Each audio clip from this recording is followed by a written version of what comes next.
So this is the one of the biggest topic that we are going to study.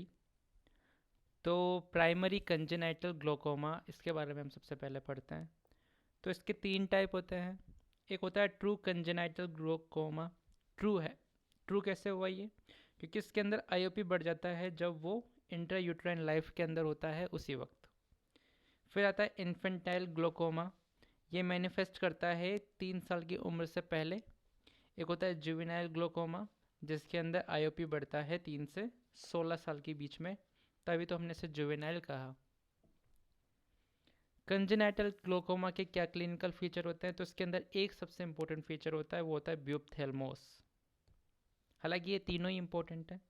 ब्यूपथेल्मोस का मतलब होता है बड़ी बड़ी आंखें, लार्ज आइज। ओके। इसके अलावा हार्बस्ट्राया देखने को मिलता है। क्या होता है ये Haab's striae? Tears in Descemet membrane which can lead to opacity.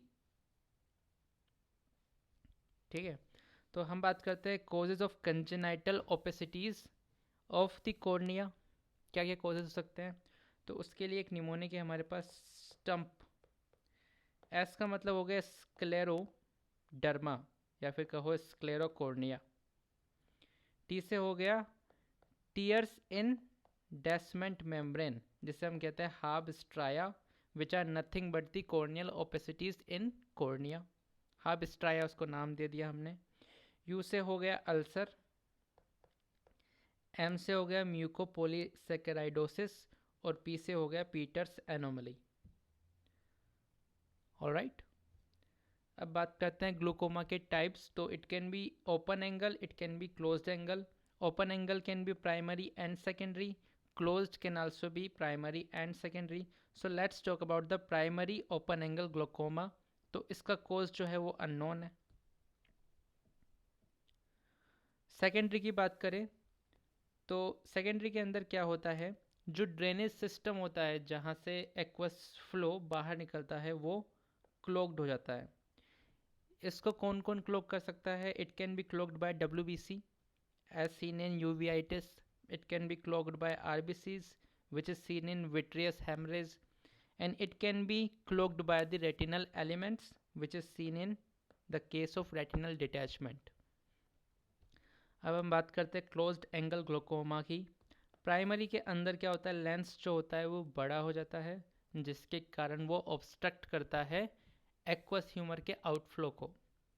वहीं सेकेंडरी कॉजेज़ की बात करें तो एट्रोपिन हो सकता है। एट्रोपिन लेंगे तो वो डायलेट होगा जिससे वो ऑब्स्ट्रक्ट करेगा।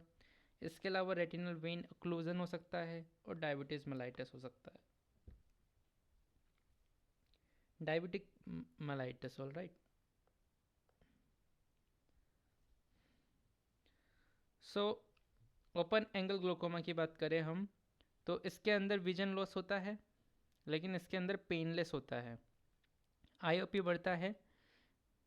Initially leads to atrophy of the outer rim of optic nerve. जब आउटर रिम की एट्रोफी होती है ऑप्टिक नर्व की तो उससे क्या होता है, पेरिफेरल विजन के अंदर डिक्रीमेंट होता है, पेरिफेरल विजन का लॉस होता है। और जब ये कॉन्टिन्यूअली डैमेज करते करते बहुत सारा डैमेज हो जाता है तो ये सेंट्रल विजन को भी डैमेज करता है। तो शुरुआत होती है पेरिफेरल विजन के साथ और अंत होता है इसका सेंट्रल विजन लॉस के साथ। स्यूडो एक्सफोलिएशन सिंड्रोम, इसकी ये डायग्राम इंपॉर्टेंट है, डायग्राम देख लो, ऐसा दिखता है। होता क्या है, ये एज रिलेटेड डीजनरेटिव डिसऑर्डर होता है। It is marked by deposition of exfoliative material on the iris, lens capsule और ciliary region. Material can get collected in the anterior chamber and impede the aqueous humor drainage. Patients affected by this condition are increased risk of developing open angle glaucoma. तो ये भी एक important topic है।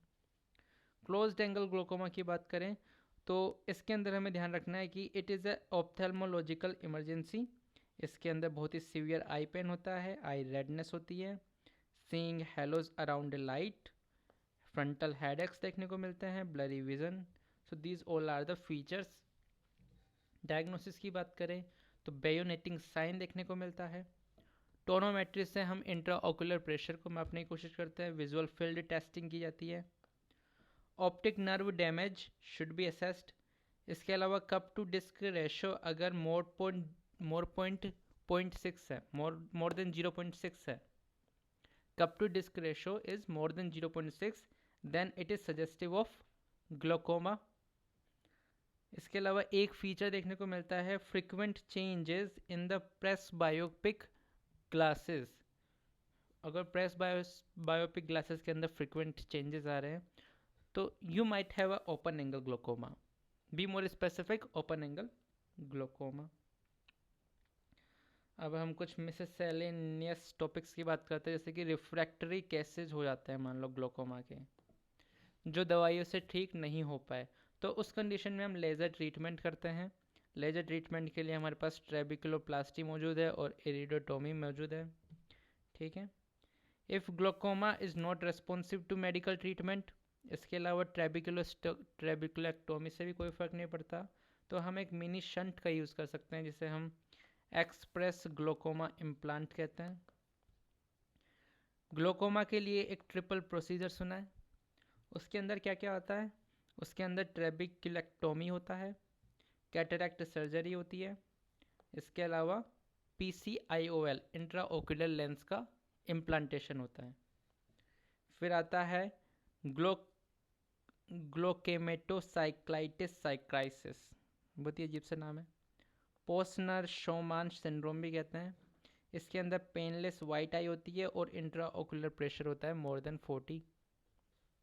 वॉक्स triad, वॉक्स line कहाँ मिलती है? वॉक्स line मिलती है हमको किरेटोकोनस में, यहाँ पे ट्रायड है। ये किस कंडीशन में देखने को मिलता है?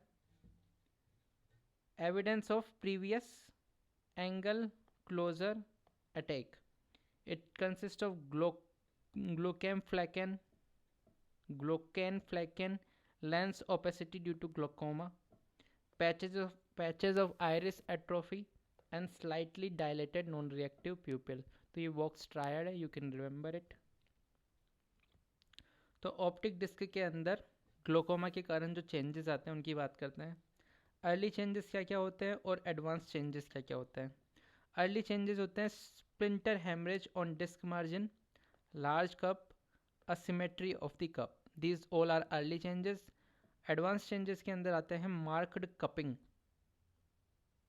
बीन पोर्ट कपिंग भी कहते हैं इसको, बेयोनेटिंग साइन देखने को मिलता है और लेमिनार डॉट साइन भी देखने को मिलता है। अब हम बात करते हैं मैलिग्नेंट ग्लोकोमा, जिसे इनवर्स ग्लोकोमा भी कहते हैं, एक्वस मिसडायरेक्शन या सिलियरी ब्लॉक ग्लोकोमा।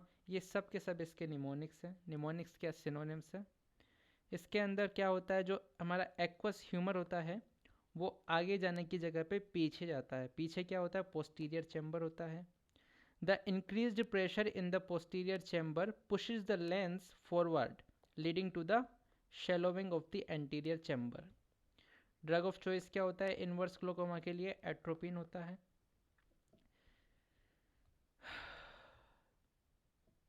ग्लोकोमा के अंदर जो टेम्पोरल विजुअल फील्ड होता है वो सबसे लास्ट में अफेक्ट होता है, ये बात भी ध्यान रख लो। 100-डे ग्लोकोमा क्या होता है? ये होता है CRVO के अंदर, सेंट्रल रेटिनल वेन ओक्लूजन के अंदर। इट इज़ नोन एज 100-डे glaucoma because it starts 3 months after the episode of central retinal vein occlusion. CRVO का एपिसोड हुआ, उसके 3 महीने बाद में आपको ग्लोकोमा हो गया, तो उस कंडीशन में कहेंगे हम इसे 100-डे ग्लोकोमा।